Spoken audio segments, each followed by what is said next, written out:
I heard from a friend recently who made a really interesting observation.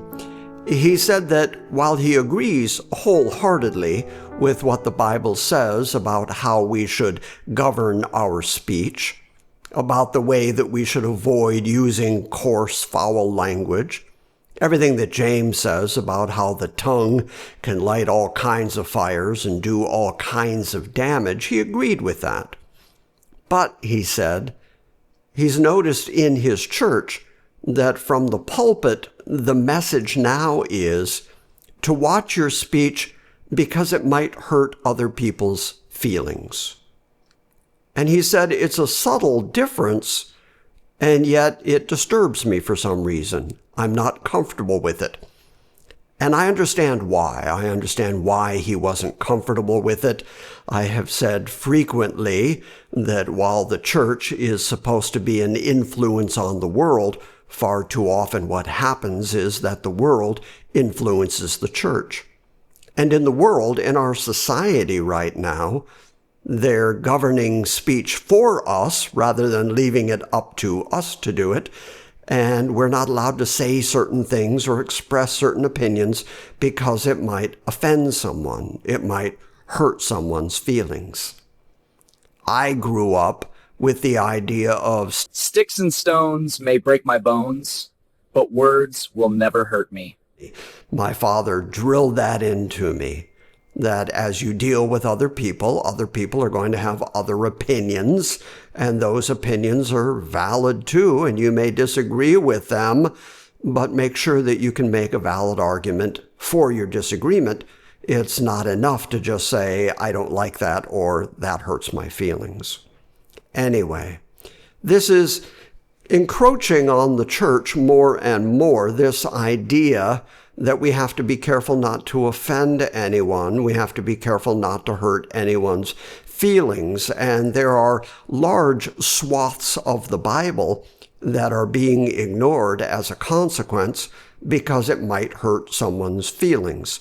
The things that God says are an abomination might actually hurt somebody's feelings because they might be engaged in those very things.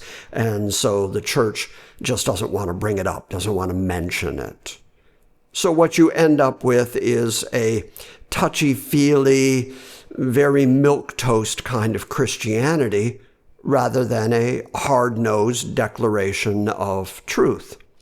The Bible does that repeatedly. The Bible makes absolute truth claims, and it doesn't care about your feelings. The truth propositions that the Bible makes are still true regardless of how you feel about it. Your feelings really don't enter into the equation. Now, in most other arenas of life, we understand that concept.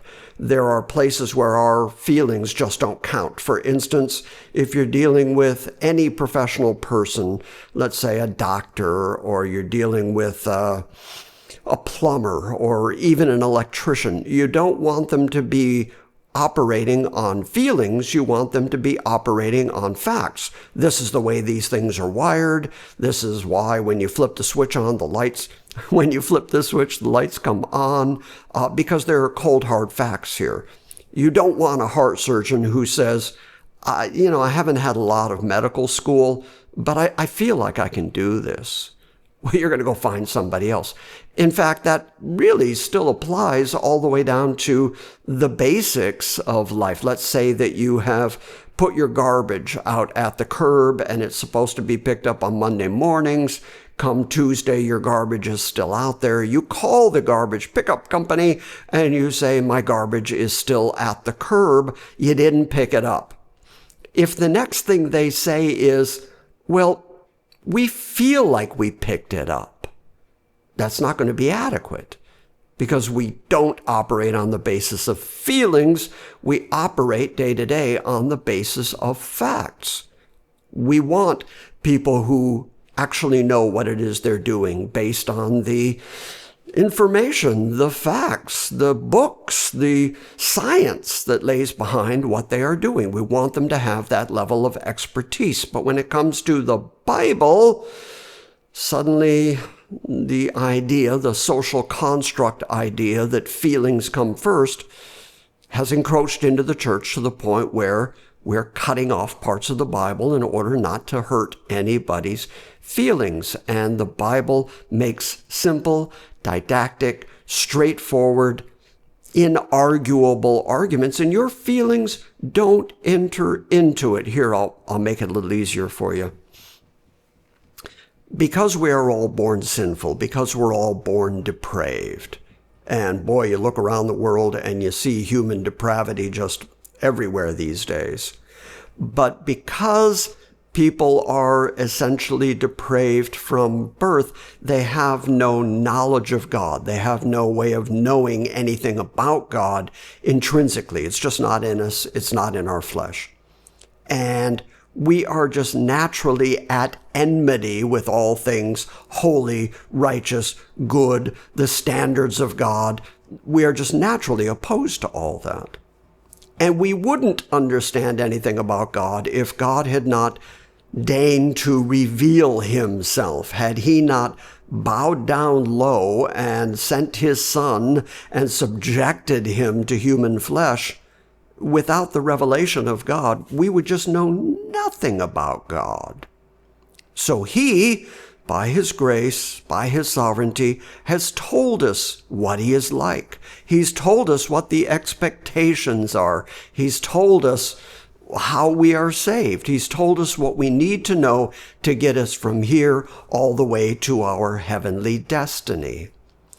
So I would think that level of expertise, I mean, he is the subject matter expert on how people are eternally saved, and you would think that level of expertise would be enough to convince people that he does know what he's talking about and that we need to align our thinking and subject our feelings to what he has actually said about himself, about us, about how people get saved. But one of the ways that people avoid that now is, well, that hurts my feelings, and my feelings are precious to me. God doesn't care about your feelings. He just really doesn't. If his word, if his standards, if his righteousness was subject to your feelings, then they also have to be subject to everybody else's feelings, everybody who has ever lived. Billions and billions of people all get to define God and limit God based on their feelings. And that's why he doesn't care about your feelings. He's the creator. You are the creature. He is the sovereign. You are subject to him. Therefore, he does whatever he pleases, and you don't really get an opinion in all that. And your feelings certainly don't count. Okay, I just wanted to get that off my chest. What do you think? Tell me down in the comments. Thanks again for dialing us up today, and new videos are coming. Thanks.